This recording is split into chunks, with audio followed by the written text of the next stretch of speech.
আসসালামু আলাইকুম রহমতুল্লাহ। আশা করি আপনারা সবাই ভালো আছেন। তো আজকে আমি আপনার সামনে আলোচনা করব চশমা নিয়ে, অর্থাৎ কোন শ্রেণীর মানুষের লাইফে চশমা পরা হয়, অর্থাৎ মানুষের কোন হ্যাবিটগুলোর কারণে তাদের চোখের জ্যোতি কমে যায় এবং কোন জিনিসগুলোর কারণে তাদের আসলে চশমা কখনো না কখনো পড়তে হয়। তো ওই জিনিসগুলো নিয়ে আলোচনা করব। তো আমাদের শত বছর এবং শত শত বছর ধরে একটা রিসার্চ চলতেছে বা বিভিন্ন সময় বিভিন্ন জিনিস প্রেডিকশন করা হয়েছে যে মানুষ কোন কোন কারণগুলোর কারণে চশমা পড়তে হয়।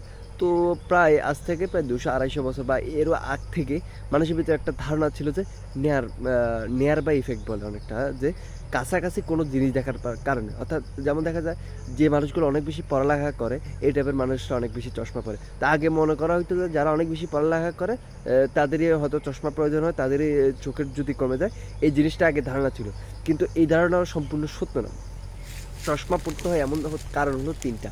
একটা হলো কাছের জিনিস অতিরিক্ত দেখা, অর্থাৎ আপনারা হয়তো খেয়াল করে দেখবেন যারা পড়াকু আছে অনেক ছেলেরা, হ্যাঁ, ওরা ওদের মধ্যে বেশিরভাগ চশমা পরার পার্সেন্টেজটা অনেক বেশি। এটা কেন? কারণ ওরা কাছের জিনিস অনেক বেশি দেখে, শুধুমাত্র এই জিনিসটা কিন্তু আবার চশমা পরার জন্য দায়ী না। তার মানে কি গ্রামের অনেক ছেলে কি অনেক বেশি পড়ালেখা করে না? অবশ্যই করে। তাহলে তারা চশমা পরে না কেন? তখন এখানে একটা কি কোশ্চেন মার্ক অবশ্যই তৈরি হচ্ছে।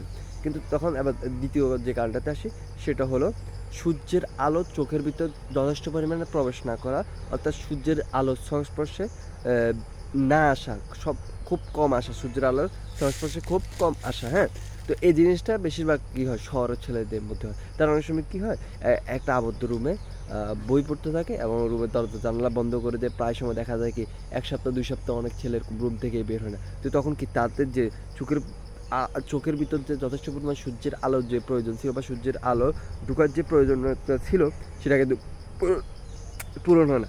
এই দুইটা কারণ হলো সবচেয়ে বেশি দায়ী। আর তৃতীয় আরেকটা কারণ হলো জেনেটিক, অর্থাৎ মা বাবা বা কোনো বংশীয়ভাবে আছে, ওই বংশ পরম্পরার কারণে মানুষের চশমা পড়তে হয়।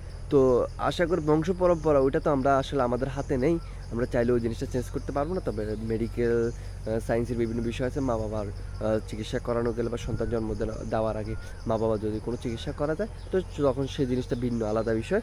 তবে এই দুইটা বিষয়ের সবচেয়ে বেশি এক হলো কাছের জিনিস অনেক বেশি দেখে। কাছের জিনিস দেখার কারণে মানুষের চোখের কি বলে এটাকে, চোখ আপনি অনেক সময় খেয়াল করে দেখবেন কাছের জিনিস আপনি যখন অনেকক্ষণ ধরে দেখবেন আপনার চোখটা অনেক ব্যথা হয়ে যাবে, কিন্তু যখন দূরের জিনিস দেখবেন চোখটা অনেক রিল্যাক্স হয়।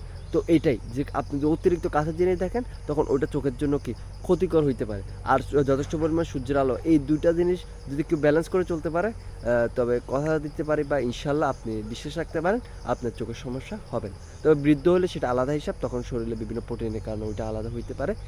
আর কিন্তু কারো কম বয়সের মতো যদি হয় তাহলে এই দুইটা কারণের কারণেই হবে। তো ভালো থাকবেন সবাই, আসসালামু আলাইকুম।